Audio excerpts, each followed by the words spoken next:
Just hours before Democrat Adam Schiff was set to be sworn in as a U.S. Senator, President-elect Donald Trump claimed without evidence that the House January 6th committee, which Schiff served on, had broken the law. For what they did, honestly, they should go to jail. In an exclusive interview Thursday with Spectrum News, Schiff said he was, quote, enormously proud of the committee's work. Have you consulted a lawyer, and are you concerned about the incoming administration coming after you?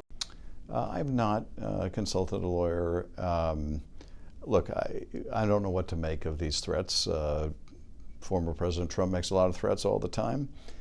It's certainly not the way a president should speak about jailing their political opponents. That's the kind of talk you hear from dictators. President Joe Biden reportedly is weighing whether to issue blanket pardons to Schiff and other political adversaries of Trump to shield them from threats by Trump and some of his appointees to launch investigations of them as a kind of payback. Schiff has said he doesn't want a pardon because he did nothing wrong, and more broadly opposes such pardons because of the precedent it could set for future presidents. Have you spoken to the White House or the president directly about your views on this? I've made my views known both publicly and privately. Schiff ran for Senate on issues such as creating affordable housing and reducing the cost of living, the latter a campaign promise by Trump, too. When I win, I will immediately bring prices down starting on day one. We will end Kamala's war on American energy, and we will drill, baby, drill. In an interview with Time magazine released Thursday, Trump walked back that promise, saying it's hard to bring things down once they're up. Schiff said Trump's retreat isn't surprising. When he talks about mass deportations, of course,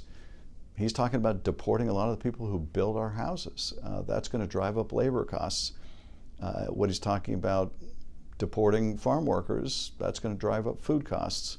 So I'm not surprised if he's trying to backtrack a bit on his promises to lower prices, because his policies, including tariffs, are going to drive up prices of consumer goods. As senator, Schiff will vote on whether to confirm Trump's cabinet nominees. With his experience on the House Intelligence Committee, Schiff says he has reservations about Trump nominating Tulsi Gabbard to be Director of National Intelligence. She never served on the Intelligence Committee in the House. She never served with an intelligence agency. She never had an intelligence function in the military, so she has zero experience with intelligence. Leading those agencies with no experience, that's a problem.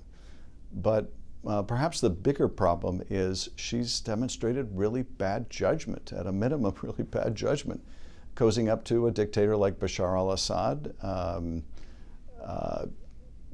echoing Kremlin talking points, seeming to side with the Kremlin over our ally Ukraine. During our conversation with Senator Schiff, we spoke about his first several days in the Senate, how it differs from the House, and about his legislative priorities as he heads into his 6-year term come January. More from our conversation with Senator Schiff will air tomorrow night.